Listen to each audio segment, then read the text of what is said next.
หลายจะเอาเงินลูกหลายเอาแล้วนะมีมือเอาให้แล้วนั่นเลยนะเอาเดี๋ยวนี้ก็ได้พอหาที่ยืนซื้อได้เลยผมปีย้อนก็40เดือนเชี่ยวของทุกได้ตัว$3,000ผมปีย้อนกับ1,400มันสิว่าให้เรา3,000หมดแล้วครับพี่โยนะก็นั่นก็เองเนี่ยให้เราบ้านอยากจะมาอีกบ่พอเอาตัวไปที่ไหนบ่ท่านแม่ตัวเลยนี่ถ้าต้องรู้เอาเกี่ยวมาให้เราเดี๋ยวนี้หันพันดูรันว่าโลกเป็นป้าฟังตลาด10,000มันเงินหรือไม่ติด70เป็นเท่าไหร่โอ้ผมประคำนี่นะทำแล้วนอนว่าจะนอนไปผมก็ผมประคำนี่นะว่ากันมันเร็วระบางนะมาน่ะ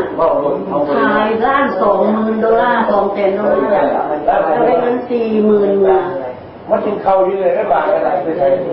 มันเลยเนี่ยจะบดเสียเจ้ามีสมโนตัวเล็กเจ้ามีนั่นสันขาเจ้าก็มีสันขาเราไม่ต่างตัวเป็นต่างหลายเลยกับคนละส่วนคอยเล่าไปแต่เราคนเอาคุณยายเราก่อน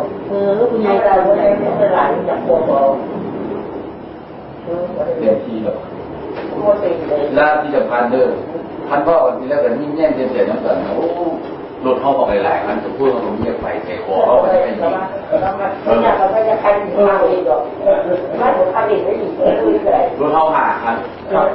ว่าจองมันเสียท้ายของเลยใช่ป่ะดูเล้าเนี่ยโอ้อุบัติเหตุโลดไปกินข้าวยิ่งแย่งแจมใส่ลูกเก้าเมื่อลูกหลานเลยมากไปนึกว่าพักเขาอยู่ทั้งกันโอ้เย็บเป็นพวกเรียกตายเมืองนิกาแล้วมาตายแล้วเงี้ยกูเนี่ยเขาก็เกี้ยนเลยบอกเฮ้เลยเขาเคยคือคำเนี่ยคนมองนะที่เขาสั่งไว้เลยบอกเขาเฮ้ขนาดว่าเขาเนี่ยเขาอยู่แม่คุณเขาบอกว่าแล้วเกิดอะไรจะมาตายนั่นเกิดเยอะทุกวันทานที่มาที่ตายที่ตายอยู่เฉยไม่ได้เลยเอาดีเลยคือความเขามองเลยที่เลยแล้วก็ตายของเขาเนี่ยแล้วตายนั่งบอกเขาฟังมามันด้วยความเสี่ยงแก่เหมือนกันนะมันมีความรู้แล้วที่สำคัญเนี่ยประคำต้องภูเจ็ดรถว่ามูลพ่อมูลแม่กูมีลูกมีหลานเขาถือว่าพ่อทักษะไปแล้วด้วยแล้วที่สำคัญเขาไม่ได้เอาไปขอให้เงินเลยคนน้าเราเงินหนึ่งขนาดถ้ามันมาหาเป็นน้าเนี่ยมันจะได้สายเขาจะเก่งได้บอกให้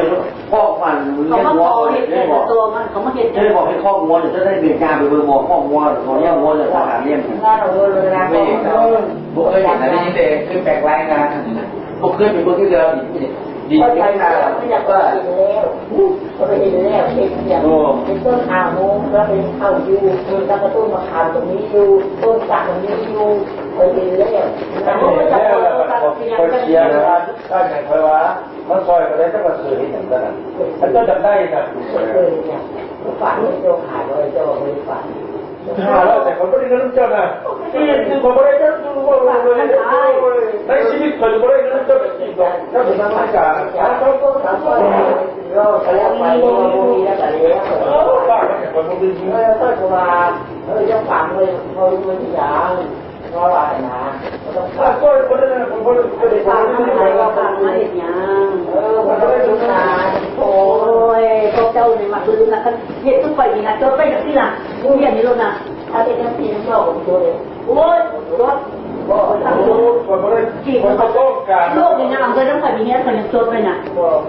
อ้ยบทจดกันเลยเรื่องของเจ้าหลงลืมแล้วคนพอมันคิดกันย้อนมันบทจดอีแล้วมันบทจดอีแล้ว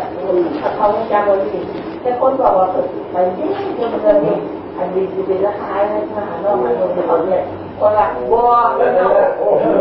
เป็นราคานะนี่คนบอกว่านอกตัวเป็นคนอย่างนี้คนสบายใจเรื่องคอยก็ซื้อไหนเรื่องแบบว่าเรื่องถ้าพวกเขาเนี่ยจะเป็นหลานเป็นพี่เป็นน้องเป็นสายเลือดนะแล้วก็พยายามให้เข้าใจท่านว่าอยากอยู่เพราะไหนของมันแหละคือบักผมก็ให้สูงมาแล้วก็คือหมดใจตัวอย่างคนอื่นมาห้องเอาแต่ว่านะขั้นมันขั้นหนักมาบุรีเรื่องของเรื่องของเจ้าเรื่องของเขาต่างหากเรื่องของเขายาเรื่องของเขาคือบอกให้ตัวยามาดิมันคือเกิดขึ้นเห็นว่าตรงเราเลยคือเขาบอกนะมันเป็นอย่างนั้นไหมหมายว่าสัญชาติพวกเจ้าเป็นสัญชาติอเมริกันนะประกับประกับมันจะว่าในที่บอกว่าบอลว่า ถ้าว่าพอเขาพอดีนะอันที่หนึ่งนี่ซื้อไอ้รอบแต่ละคนมองเห็นได้คนมีเงินจะซื้อมันเบิดแล้วผมเจ้าการเงินกับป้อยดาน้ำหลังเลยอันนี้มันจะมีน้ำใจขายเลือดถูก็ยังแบงให้แล้วคนบนถูแบงเป็นป้าคนอยู่แบงนี่ยาไป งั้นวิธีหนึ่งนะที่บอกทุกคำถ้าพอเขาจะเป็นเฉพาะอันรัฐมนตรีอย่างนั้นได้นะมอบบินรัฐมอบบินรัฐได้เป็นได้แล้วได้เป็นแล้วทีนี้หลายคนของมุนตะกี้คือได้เขาเนี่ยมอบบินรัฐไอ้สิ่งใดก็ได้เป็นได้พอผมบอกให้เจ้าหน้าทักษะ ยอมไปมอบคนน้องเงินบอกว่าเท่านั้นได้แล้วค่ะ ได้แล้วรัฐมนตรีได้แล้วแล้วผมจะกินกับพวกเจ้าดาค่อยน้ำหลังนะแล้วเป็นรัฐมนตรีพอไอ้ด้วยทีนี้มหาศาลทีนี้อันนี้เพิ่งจะว่าเห็นเลยนะเจ้า แต่มูลน่ะเม็ดนึงยังไม่ได้ขายมากินนะอ้าวขายก็ขายเสื้อหมดขายแล้วก็แล้วแต่คนไม่ต้องการเลยปะ โอ้ยเพราะว่าใครโดยหนึ่งเชียร์น้องตีกันเยอะแยะ ที่คนเหมือน ไฟใส่ส่งหรือเงี้ยหนังสือส่งเข้าบอกอะไรเงี้ยบอกเลยทุกเลย เลี้ยงหมูเลี้ยงไก่เลี้ยงนกพาลูกเด็กนะทุกข์คืออย่างนี้ยังบ่ขาย ธรรมดาบอกว่าจะน้องอันดับ8-2-8-3เนาะ ว่าจะเลิกกดปล่อยล่ะเห็ดหน้าขายอะไรคันติดค่ะ จะมาฮอด8-2-8-3นี่ผมลูกแพงในระบอกนี่ก็เนี้ยแบบบุกเล่นนะอย่างเงี้ยนะโอ้ยนี่บุกเล่นนะก็เสือแบบนี้ฉันจะบอกนี่มันเป็นหมดเทียบตลอด เข้าเหรอถึงว่าอธิษฐานเขาต้องทำเรื่องก่อนนะโดนน้ำมาลงนะ ก็มันเงินเลย สักโมงหนักจะกินกินต้องออกมาเดินจนลง จักโมงเข้าไปเรื่องเกาหลีมา แล้วก็ เขาเลยบอกเขาหนีก็ส่งมูกันดู อินซ่อนกับ12 โมง ส่งมูนอน 2 โมงว่าพูดกับ7 โมงเข้า แล้วหมายความว่า ส่งมู 12 โมงคืนนี้ หน้าก็รับเดี๋ยวฟังให้พูดของจิตตุ้ยนะแต่ว่าจะต้องพบเจ้ามันเนาะนั่นแหละเท่านั้นแหละเพราะว่า เอาบักเนมันเสนอให้ มันจะเหลืออะไรแล้วมัน เส จะ น เห อ ลือ ให้ จะแล้ว คนมันดูคนเขาทำเรื่องไปเราผมไม่ได้เรื่อง โอ้มันจะไปได้ยังไง โอ้ไม่ได้หรอ แต่พอได้แล้วเนี่ย โอ้ยคนไปโดนหน้าเพื่อใช้สิ่งไม่ได้ โอ้ยเดี๋ยวเขา อาพาไปขายเลย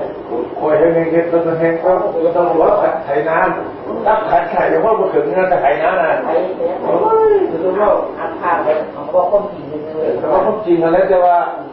พอถ้ามันเป็นผู้ปั่นนั่นแหละเขาปั่นให้แล้วนะ คุณจะว่าจะรับการที่ต้องมีแสงแล้วหาบไป จะหาเป็นคนยากแล้วคนเจอ ได้แล้ว คือเข้าหลายเวลาตายทรงสการเอาผ้าจับองค์เวลาทรงบ้านเมืองลูกเก้าแล้วก็ว่าเอา15-16 องค์ทั้งนี้มาบอกเอาครูอนุเรื่อยครูที่อ้อเงินบ้านนี่นะครูที่ญาติเองผู้ใดบอกไม่อยากครูญาติเองแล้วก็ถามว่าเคยแล้วอยากเคยแล้วรู้อยู่หาเอาพระไม่ครูไอ้มันครบอายุเรา เจ้าที่บอกก็เหลือทั้งหลายคนเหลือได้ยิน